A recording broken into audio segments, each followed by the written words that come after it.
A Barclays Bank ATM card, a national identity card and a business card, gorillas and wildlife salaries all bearing the name Alai Eric were some of the items recovered by the army from the killed and still alive rebels.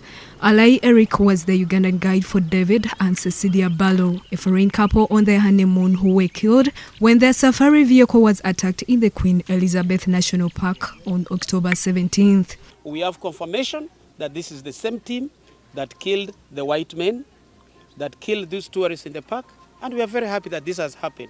We continue to search for this information.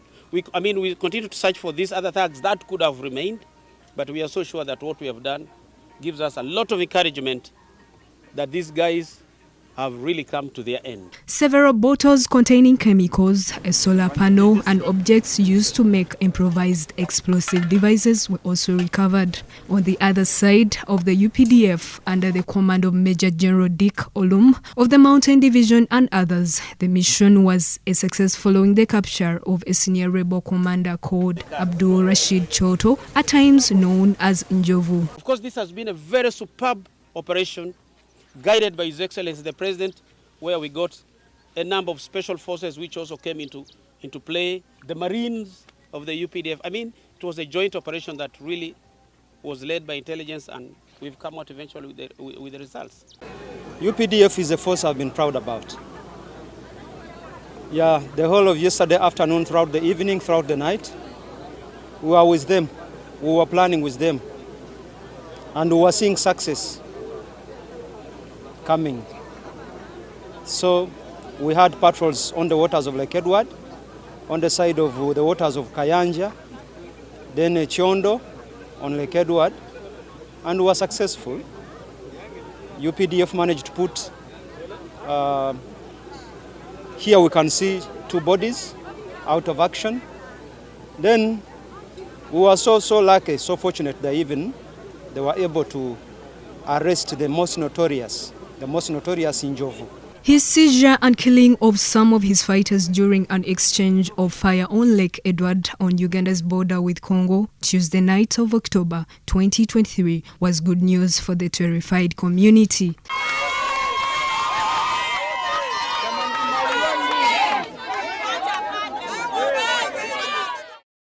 Major General Olum urged the local population to provide information that could assist the troops in identifying and apprehending individuals with ill intentions to disrupt the peace of Ugandans. Walikuwa nafikiri watatudoji kwa mato kuingia kwa maji.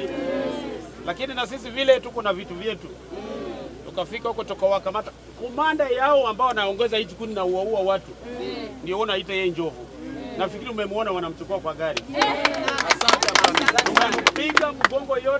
Njovu has been in charge of operations and was responsible for the murder of the tourists at Queen Elizabeth National Park. There was an unexpected encounter, and indeed there was heavy gun shots overhead all over those ends, and throughout the night, I think around about 1, some few minutes past 1, that's when I got a phone call to the effect that these people had been captured. Some people were put out of action, the rebels actually. So that's what happened throughout the night. Following the attack on the tourists, President Yoweri Museveni urged security agencies to ensure that the group is wiped out. However, local leaders and community members now pledge their cooperation with the security force to eliminate the negative forces. Ikintu cha UPDF yakora ni kintu cha amani muno kandi twentu kinihira kurugira mu president wetu ngetu kumwisiga twentu nihira kintu kino kubaho abakuba bano abantu bizire mbatarabaniza kuruga inyuma nenyuma bayisira bana beitu basise ibintu byeitu twete ne busingi batarabaniza nabantu betu kujya kutubungera kunuka bagenye bakuvunga mupaka nibeja ne babeita batene musango gona hati kino kintu akisemererwa muno. In one attack in June, the group was linked to massacre of at least 41 people, most of them students of Rubiliha Secondary School near the border between Uganda and DRC.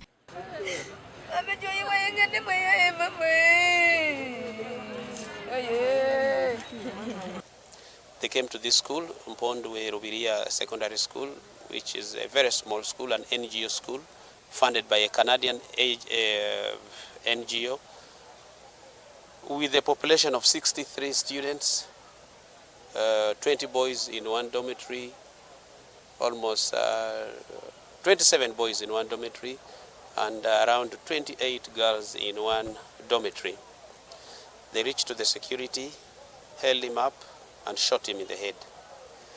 As the boys tried to do commotion, to check on what was happening outside, the boys went to the doors in their dormitory, which was actually locked.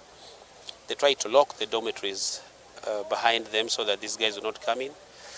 So what these guys did, picked some petrol in a bottle and threw in through the window, the glass windows, and threw inside, and the petrol exploded and the mattresses caught fire. And this was a very small room with over 20 students inside, and this is boys, and it caught fire. So once it caught fire, there was no way these boys would come out. The other windows were all burglar-proofed. So the smoke was so choking. So once these ADF thugs saw the other dormitory for the boys burning, they ran to the girls. The ADF, which has ties to the Islamic State group, originated in Uganda but was forced to flee to Eastern Congo, where it is accused of carrying out multiple attacks targeting civilians.